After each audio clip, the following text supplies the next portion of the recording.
දවසල ගෙදරට වෙලා ඉන්නේ නරකද ඉංග්‍රීසි ටිකක් ඉගෙන ගත්තොත්. ඒකට මට හම්බුණා හොඳ සර් කෙනෙක්. ඒ තමයි මලිත් කෝදාගොඩ. මේ සර් කරන්නේ විනාඩි ඉංග්‍රීසි උගන්වන එක. ඒ කියන්නේ 1 minute English. පොඩ්ඩක් මේ වීඩියෝ එක බලන්නකෝ. දැන් මට බඩගිනි කියන I am hungry නේ. මට කියන්න ඕනේ ඇත්තටම කියනවනම් අවංකවම කියනවනම් මට බඩගිනි. කොහොමද කියන්නේ? To be very honest. To be very honest, I am hungry. Simple. තව එකක් බලමුද? To be very honest, I am late. ඇත්තටම කියනවනම් මට පරක්කුයි.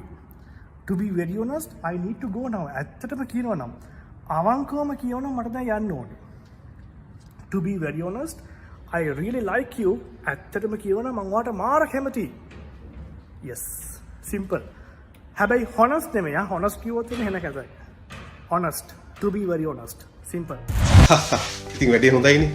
මේ සර්ව මම මෙන්ෂන් කරලා තියෙනවා පල්ල. ඔයාලට සර්ගේ ප්‍රොෆයිල් එකට ගිහිල්ලා සර්ව කන්ටැක්ට් කරගන්න පුළුවන්. ඒ වගේම සර්ගේ YouTube channel එකක් තියෙනවා. ඒක subscribe කරන්න. අනිවාර්යයෙන් ඔයගලන්ට ඉංග්‍රීසි ඉක්මනටම ඉගෙන ගන්න පුළුවන් වෙනවා කියලා මට විශ්වාසයි.